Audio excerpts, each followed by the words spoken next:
Olá, estamos mais uma vez aqui para o nosso podcast Neurodialogando.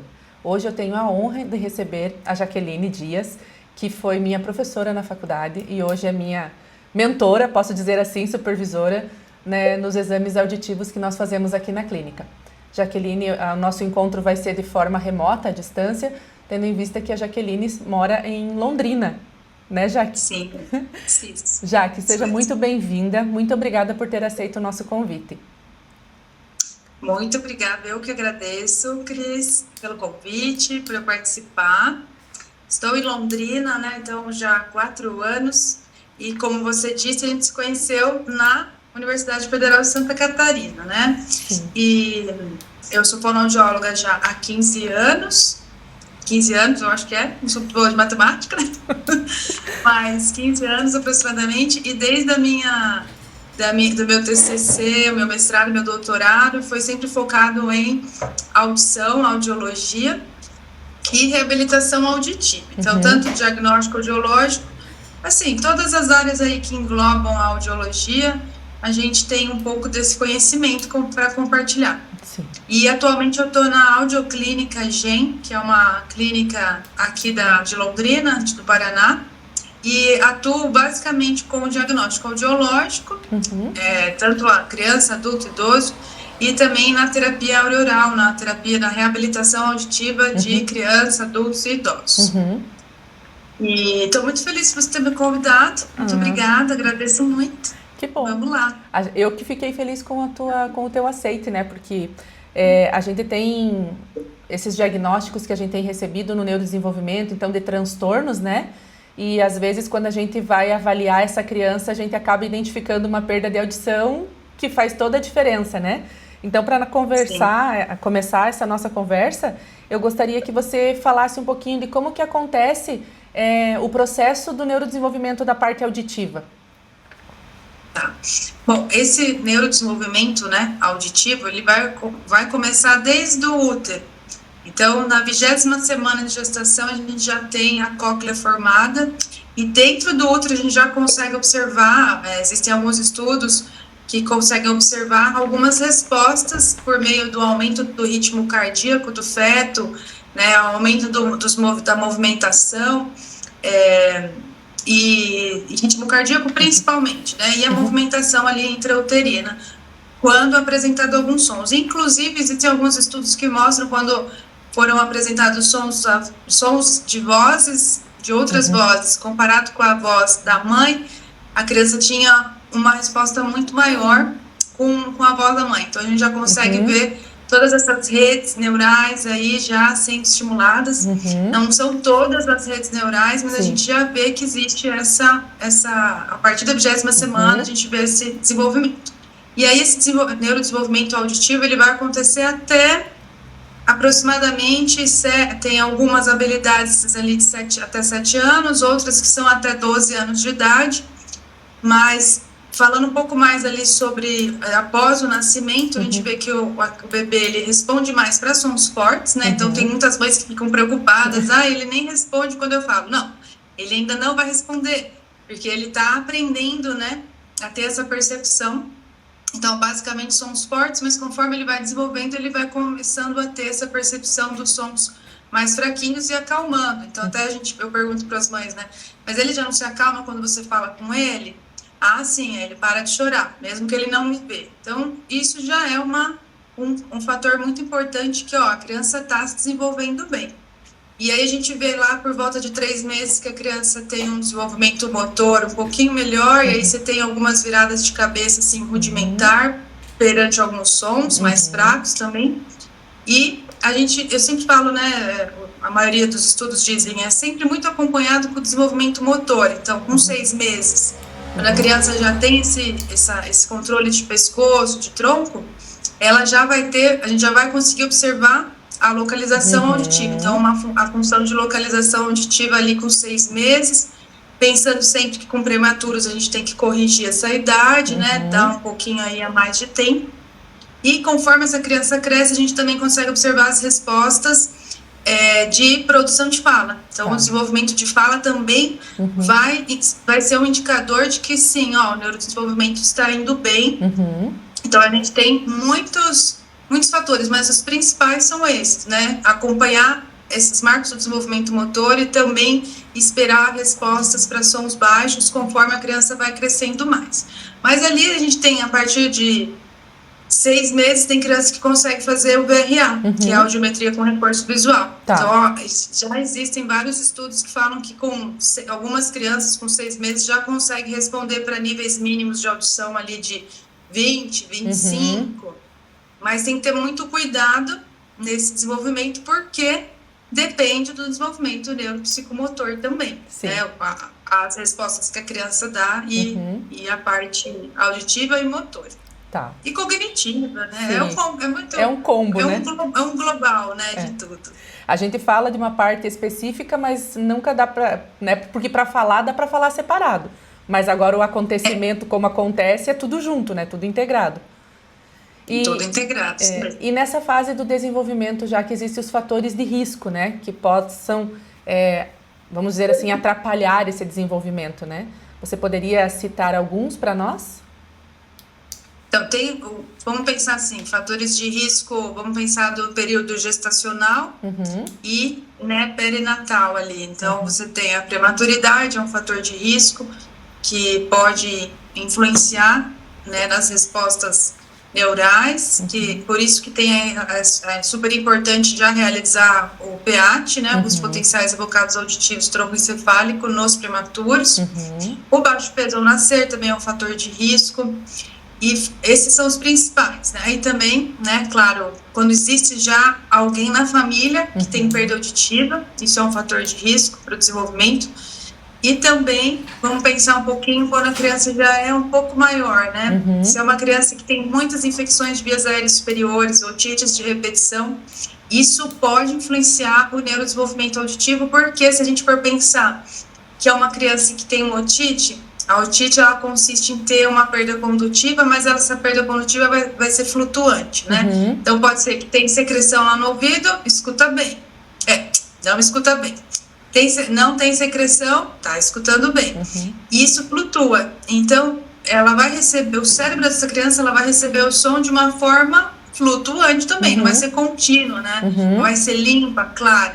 E tem muitas crianças que às vezes ficam ali meses, né, com esse fluido, com os fluidos no ouvido, e isso é o quê?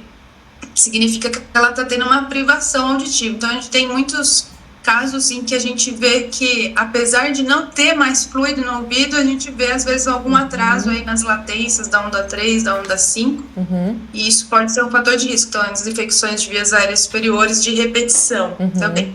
E, como eu tinha falado, o atraso motor, né? Então, crianças que têm atraso motor, elas possuem um fator de risco que é a própria liberdade de explorar o meio ambiente. Então, ela vai ter uma limitação nesse explorar o meio ambiente, e a gente vê que isso pode refletir num atraso de fala, num atraso de linguagem, ou atraso que, consequentemente, né, no atraso das funções auditivas, localização, discriminação. Então, são alguns fatores de risco que a gente pode citar aí para o desenvolvimento auditivo. E durante a gestação que você falou ali, está relacionado com medicamentos que a mãe usa? Seria nesse sentido durante a gestação? Na gestação, os medicamentos utilizados pela mãe depende muito do quadro da mãe ali, né? Então, tem que ser sempre acompanhado pelo médico, mas existem as infecções, né? Então, a mãe ela tem que fazer um pré-natal bem importante ela fazer, porque tem as infecções ainda, né, a toxoplasmose, às vezes a gente sempre recebe alguns casos de toxoplasmose, citomegalovírus, casos que, se forem tratados e diagnosticados desde o pré-natal, desde o início, não vai gerar tanto risco para passar para a criança, né? Mas eu acho que fator de risco mesmo, um dos que estão mais comprovados é o baixo peso ao nascer e a prematuridade. Né? Lógico, e tem outros casos, quando a criança tem um apgar muito baixo, né? Abaixo de 3 no primeiro, abaixo de 4 no primeiro minuto, abaixo de 6 no quinto minuto. Então, isso tudo também tem que ser considerado. Eu utilizo muito os indicadores de risco da deficiência auditiva, que está no Comusa, que é um documento sobre a triagem auditiva neonatal. mas do triagem auditiva neonatal, e também as diretrizes do próprio governo federal sobre a triagem auditiva, que coloca ali os principais riscos. Mas, ultimamente, a gente vê bastante que esses dois são os principais. Prematuridade extrema e o baixo peso ao nascer, que tem muita correlação ali com a perda auditiva. E os casos, por exemplo, de hiperbilirrubinemia, que é uma icterícia muito forte, que aí isso é um fator, esse é um fator de risco para alterações retrococleares. Então, quando a gente tem alteração do nervo auditivo, e a gente vê que a criança que teve que fazer transfusão exossanguínea, o risco de ela ter uma alteração retrococlear, né, a desordem do espectro da neuropatia auditiva, ela é muito grande. Entendi. E os sinais de alerta para deficiência auditiva, Jaque? Então, entrando dentro das avaliações ali já, né, quais são, para os pais ficarem atentos, ficarem alertas, né, quais são esses possíveis sinais para eles perceberem e procurarem por uma avaliação? Então, o principal é sempre fazer todos esses testes do recém-nascido. A triagem auditiva neonatal, ela é extremamente importante porque é com ela que a gente consegue ver o risco inicial. Então, é uma triagem que, se tiver alguma falha nessa triagem, tem que fazer o reteste. Se permanecer esse reteste, tem que fazer o PA Tubera e toda uma avaliação, a avaliação completa, a avaliação com otorrinolaringologista especializado. E esses são, vamos pensar assim, no nascimento, teste da orelhinha, tem que fazer. Se falhou, isso já é um fator de risco. Ó, falhou no teste, tem risco para deficiência auditiva, tem que continuar as avaliações. E pensando em comportamentos infantis, né, o que eu posso ver? Minha criança não está respondendo. Daí é legal a gente utilizar como base os marcos do desenvolvimento infantil, da parte de audição e de linguagem. Eu gosto, é legal também, eu não sei, muda muito, né, porque a caderneta de saúde é diferente em cada lugar.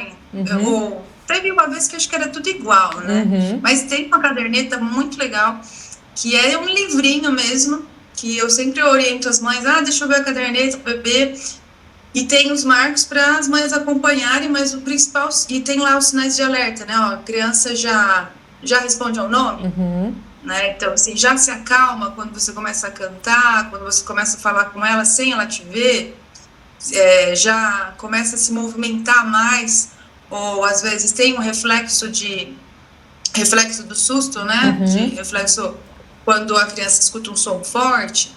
Mas, assim, depende muito da idade, então a gente tem que guiar ali pelos marcos. Mas os principais, você chama, ela não responde.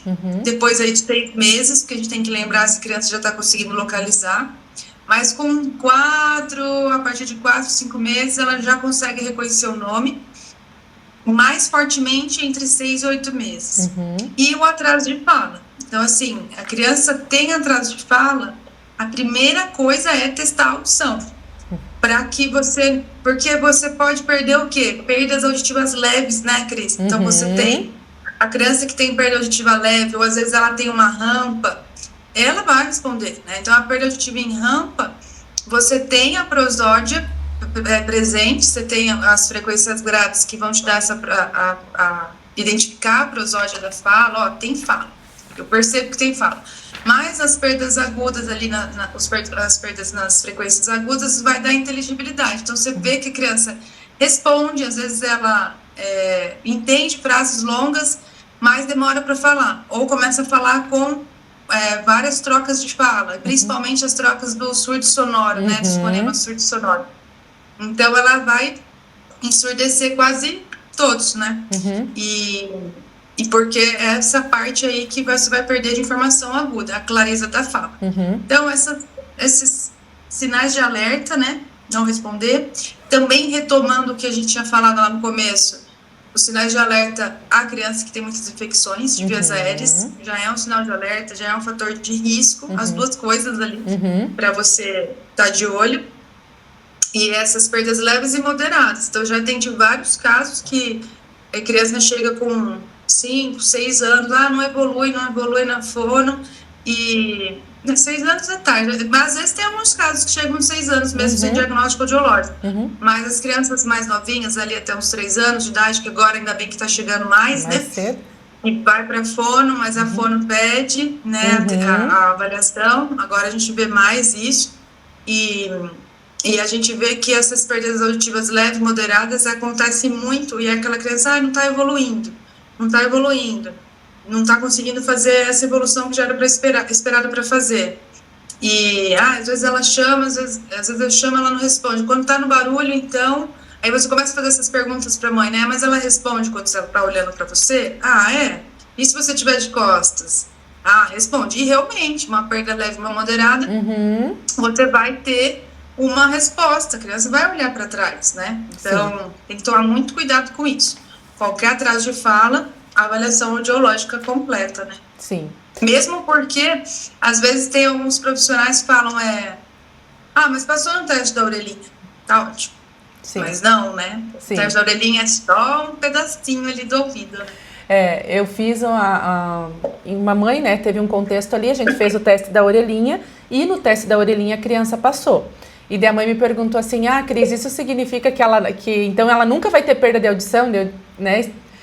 Porque às vezes eles têm esse pensamento, né? Se passou no teste da orelhinha, nunca vai ter perda de audição, né? Não, muito pelo contrário, tem que acompanhar, porque ela tem um quadro aí, então a cada 3 meses tem que fazer, pelo menos até 1 ano, a cada 3 meses a gente vai ter que fazer esse teste nela, para ter certeza de que esse desenvolvimento está acontecendo e de que realmente não vai surgir uma perda aí no meio do caminho, né?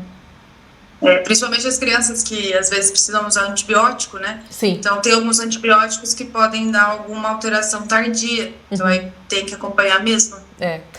Foi o caso dessa menininha aí, ela teve dessa mãe. Ela teve uma infecção ao nascimento ali, precisou 14 dias de antibiótico bem ototóxico, né? Então vamos fazer esse acompanhamento dela aí no decorrer. E já que assim como a nossa avaliação de linguagem, a gente usa protocolos, né, para fazer a nossa avaliação. A avaliação auditiva também existe protocolos para fazer, né? Sim, então é importante, cada idade a gente vai ter os testes, né, vamos dizer, obrigatórios para você fazer a avaliação audiológica. Então, vamos pensar a gente sempre fala do princípio do cross-check, que é o cruzamento dos dados. Então, pelo menos 3 testes, sendo um eletroacústico, eletrofisiológico e o comportamental. Claro que dependendo da criança, dependendo da idade da criança, o comportamental, né, um bebezinho comportamental, você vai fazer o reflexo cócleo-palpebral, mas ele não tem uma fidedignidade. Se ele estiver ausente ou presente, ele vai te dizer sim ou não. Mas a ausência do reflexo cócleo-palpebral, nesse bebê, ele não vai te dizer ou vai bater o martelo. Ele vai auxiliar, né? Então pode ser normal, às vezes, você ter ausência desse reflexo. Isso já faz bastante tempo que já saiu muito da nossa bateria, mas tem o teste comportamental nos testes comportamentais a gente coloca ele, mas não como decisivo. Mas principalmente, então, emissões otoacústicas, que vai avaliar a funcionalidade das células ciliadas externas. Por quê? Porque as perdas cocleares, as perdas neurosensoriais, elas começam pelas células ciliadas externas, principalmente as células ciliadas que são responsáveis pelos sons agudos. Depois a gente tem também o PA tubera, que é praticamente padrão ouro, com estímulo clique, para pesquisar o neurodiagnóstico, para pesquisar o limiar e os protocolos mais atuais, assim, né, da Academia Britânica de Audiologia, da Academia Americana, e também que é o que a Academia Brasileira de Audiologia segue também, é realizar com um estímulo específico quando a gente observa alguma alteração nesse estímulo, usando o estímulo clique. Não só quando, né, mas a gente tem um protocolo que, por exemplo, assim, fez o neurodiagnóstico, tá normal, dentro do esperado padrão de normalidade da idade, da faixa etária. Então, já dá para pesquisar. Se eu tenho emissões transientes e produto de distorção, ótimo.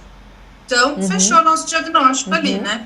Se eu tenho um neurodiagnóstico alterado, eu tenho que fazer ali o estímulo específico, o Tony Burst, seriam as frequências para pesquisar tanto as frequências graves como as agudas, né? São 4 frequências. Depois a gente tem também a imitância acústica. Nos bebezinhos, até 6 meses, tem alguns estudos que falam que tem que mudar a sonda. O reflexo acústico em bebê não é tão fidedigno, então assim, a ausência dele, né? Existem alguns estudos sobre que a resposta mais fidedigna é 1000 Hz, mas você avalia muito mais a parte da orelha média, a complacência de orelha média, volume de orelha externa também, que é muito importante avaliar. E os testes comportamentais, depois que a criança consegue responder, colocar na cabine, que seria o VLA ali a partir de 6 meses, até uns 2 anos, depende muito do desenvolvimento neuropsicomotor da criança, o desenvolvimento cognitivo, da compreensão do condicionamento, e aí tem a audiometria lúdica. Então, basicamente, audiometria, PEAT, emissões autoacústicas e imitanciometria, que aí seria a timpanometria e a pesquisa dos reflexos acústicos também, basicamente. Basicamente, né? Depois a gente entra ali, né, no PEAT por via óssea, no PEAT por via óssea de frequência específica, aí tem o estado estável, mas o estado estável, ele é um complemento quando você tem perdas profundas, severas ou profundas, então ele não entra como... dá para fazer como um diagnóstico diferencial, com certeza, mas ele entra como um complemento ali também, né, em alguns casos. E também porque a correlação dele, dos resultados do estado estável, ele é muito mais forte quando você tem perdas maiores, então severas, profundas. Ok. E qual que na tua, você que trabalha com a clínica aí também, que faz terapia também, né? Na tua opinião, qual que é a importância da avaliação auditiva no fechamento do diagnóstico diferencial, né? Como avaliação. Você fala nos casos das crianças que estão com atraso de fala, alterações de linguagem. Atraso de fala, atraso de linguagem, com algumas questões que às vezes chegam pra gente, já chegam com um diagnóstico fechado, mas aí quando você vai ver, não foi pedido a avaliação auditiva da criança, né? É extremamente importante. Então, tem alguns casos que a gente já atendi, tanto aqui como lá em Floripa, São Paulo, Bauru ali, que eu já trabalhei, que a gente recebe crianças que têm um diagnóstico fechado, que está sendo estimulado e trabalhado de um jeito, mas tem uma surdez. Então, esse ano eu recebi 3 casos que deixaram eu bem impactada, porque eram casos que que o diagnóstico foi fechado, como autismo, e a criança, ela não tinha autismo, ela tinha surdez, né? Então, um caso de perda profunda. E por que isso foi confundido, né? Porque a criança com surdez, ela ou é extremamente agitada, hiperativa, e aí, ou ela é extremamente no mundinho dela. Então, vai ter muitas características do autismo. Então, assim, eu respondo, ela não chama, ela só quer brincar com isso.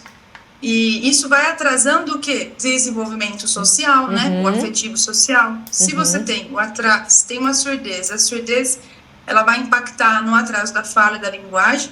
Se eu não tenho fala e linguagem, vai impactar no meu desenvolvimento social, de interação. Sim. Que tem a ver com os critérios, né, do diagnóstico do autismo. E também, ela não vai ocasionar um atraso intelectual, de cognição, mas um atraso nos marcos do desenvolvimento cognitivo que dependam da linguagem. Então, assim, atendi essas crianças e mudou totalmente. A criança, ela colocou o aparelho, mesmo uma delas tinha 4 anos e meio, ainda estava dentro, né, graças a Deus. Tudo bem que o máximo, o ideal aí seria colocar até 3 anos, fazer esse diagnóstico, mas com 4 anos e meio mudou muito, demais a criança. Começou até a repetir, imitar algumas palavras e mudou completamente. Ela mudou também, e por um lado, não que seja ruim, ela foi tratada como autista. Não, pelo menos ela recebeu estimulação. Sim. Né? Sim. Recebeu estimulação. Mas poderia ter sido uma estimulação mais... específica, né? Correta, né? Se você tivesse feito o diagnóstico completo. Mas agora a gente vê... Eu acredito que no DSM, você pode me falar muito mais do que eu, a parte de autismo, mas no DSM tem que ter agora, é obrigatório, né, uma avaliação audiológica para fechar o diagnóstico? Assim. Então, tá lá, bonitinho, diz que tem, né? Mas, assim como diz que tem que ter uma avaliação multiprofissional, né?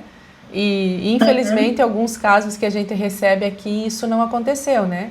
Então a criança foi para uma avaliação, numa consulta, vai lá, de 30 minutos, quando acontece de 30 minutos essa consulta, sem avaliação de nenhuma parte clínica, né?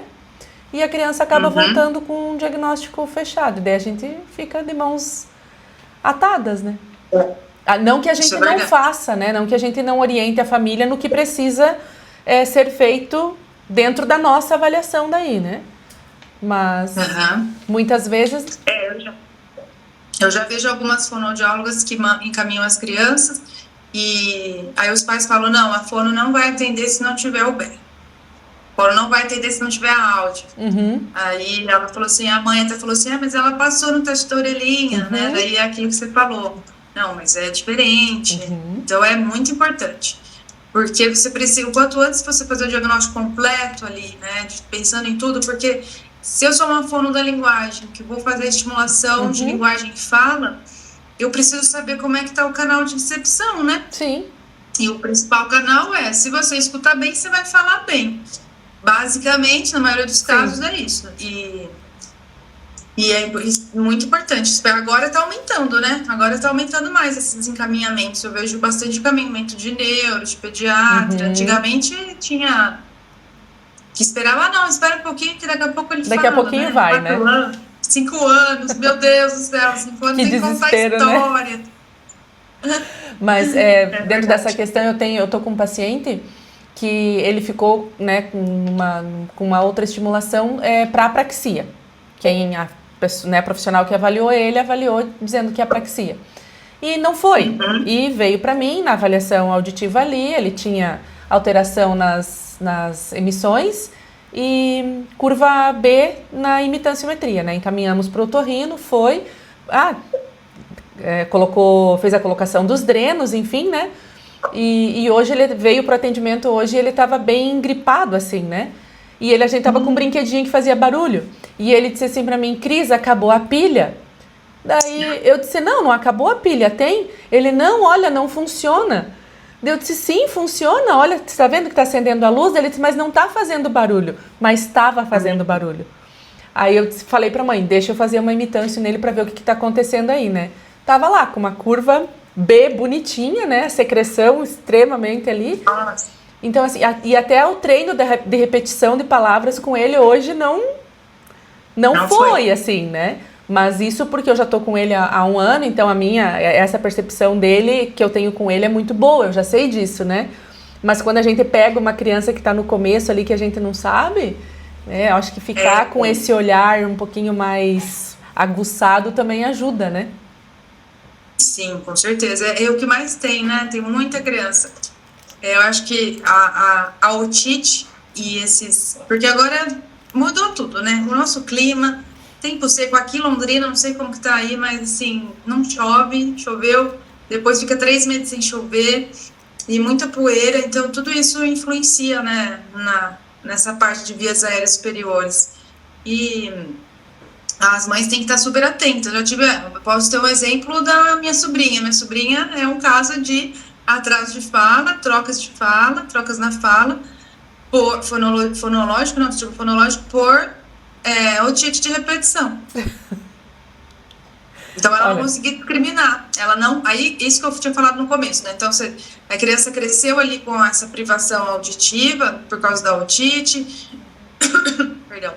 Cresceu com essa privação auditiva por causa da otite, então não consegue pegar essas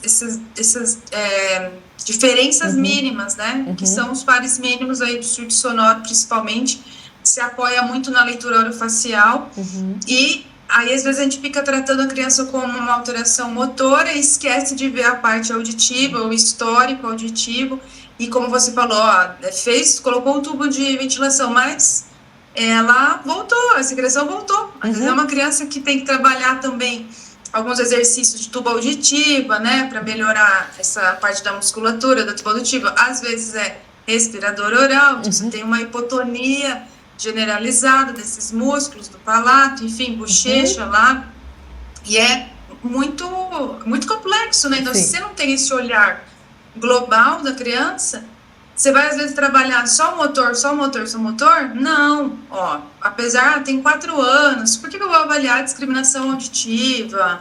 É muito cedo, discriminação auditiva é mais habilidades centrais. Não, não são habilidades centrais, né? Detecção, discriminação, reconhecimento e compreensão auditiva, ela vai acontecer de uma forma única com a criança. Então, uma criança de 1 ano de idade, ela já tem todas essas habilidades, mas dentro do que é do contexto dela ali, né? Do que uma criança de 1 ano de idade vai entender de linguagem de fala. Depois isso vai aumentando conforme vai aumentando a idade, a faixa etária, você vai tendo essas habilidades mais rebuscadas. Então tem que avaliar tudo, né? Considerar principalmente esse histórico aí de infecções de vias aéreas e tudo mais. E os casos também, teve um caso até a semana retrasada que o pai tinha deficiência auditiva, o irmão do pai tinha deficiência auditiva, a criança atrasou a fala e ninguém avaliou a audição dela, tava fazendo fone. Só por quê, né? Por quê, né? Falei, não, o pai tem deficiência auditiva, o irmão tem, o outro tio lá, né, 2º grau, então assim, é genético. Sim. Então é aquilo, né, a nossa atuação começa desde a anamnese, a avaliação é a anamnese, considerando todos esses fatores, motor, infecções de vias aéreas, outras infecções, casos na família, tudo isso, né? Sim. E para ir finalizando a nossa conversa, Jaque, que dicas que você poderia passar para quem está nos acompanhando de estimulação em casa, né? Para estimular esse desenvolvimento auditivo?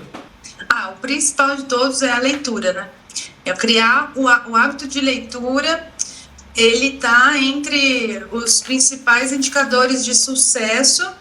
Então, leitura, o principal de todos é a leitura, é criar o hábito de leitura. Mas ele tem 1 ano, ele não consegue ficar parado vendo o livro. Mas ele vai conseguir pelo menos 3 minutos folhear o livro, né? Ou muito novinho, então cantar uma música, de preferência a mãe ou o pai cantar, do que colocar na televisão, né? Para escutar, que é muito melhor escutar a voz mesmo. E a leitura, ela é um indicador o quê? Se você lê, você vai estar dando mais oportunidade para essa criança ter mais palavras. Então, ela vai ter mais acesso a outras palavras do que se ela ficar só com as palavras do dia a dia ali. Né? Então, assim, quando as famílias de reabilitação auditiva que eu trabalho, eu observo, assim, muito grande a diferença da família que lê da família que não lê. Então, tem estudos que dizem, se você lê desde criancinha, o vocabulário é maior aos 3 anos de idade e, consequentemente, o QI dessa criança também vai ser maior comparado com as crianças e com as famílias que não leem, né? Não leem. E, assim, ler, não precisa ler um super livro, né? E ficar fazendo muitas coisas. É uma coisa básica, simples. Então, e tirar as telas, né? Então, leitura, tirar as telas, eu sei que é difícil, não dá para tirar tudo, mas pelo menos um pouquinho dá para tirar, ou colocar só nos momentos em que a criança está com você, para você dar um sentido, né? Então, assim, vamos assistir televisão, mas a gente vai assistir juntos, não vou deixar a criança sozinha. E agora, atualmente, você tem alguns canais no YouTube que são muito legais também para ensinar ciência, né? Dependendo da idade da criança, lógico que com 1 aninho de idade, até uns 3, não é bom colocar tela nenhuma. Mas depois dá para você, dependendo do tempo que você consegue deixar a criança, né? Você pode deixar a criança, cada faixa etária tem um tempo ideal. Mas leitura, a música e falar sobre o aqui e o agora. Então, assim, falar sobre o que a criança vê. E não falar tanto, né? Então, às vezes, vamos estimular essa criança. Oi, tudo bem? Olha aqui, uma caneta. Que cor que é essa? Que cor que é essa? Preta. E esse carrinho amarelo?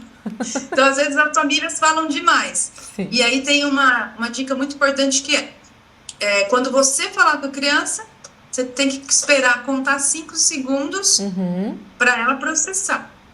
Então, eu perguntei alguma coisa. Chamei, você vai querer morango? né? Vamos pensar, a criança está processando ali. Do que eu falar, você quer morango? Ó, morango, quer morango? Então, você tem que esperar quando você fala, mas a qualquer tentativa, qualquer momento de comunicação que a criança tenha, aí o adulto já tem que responder imediatamente para você reforçar esse comportamento de falar que a criança está querendo falar. Né? Acho que esses são os principais, básicos, simples. Né, que não precisa comprar nada, né? Perdão, cortou um pouquinho. Que não precisa comprar nada, tem tudo em casa. E não precisa comprar nada, tudo em casa. E a criança adora mexer com pote, com água.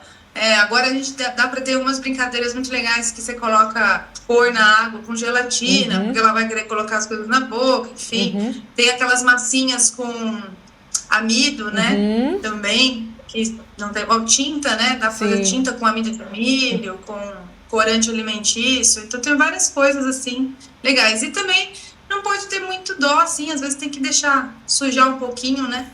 A casa e organizar a rotina da criança. Sim. É um desafio para os pais, né? Sim. Então, assim, eu vejo que é um desafio muito grande e os pais têm que também ficar calmos, né?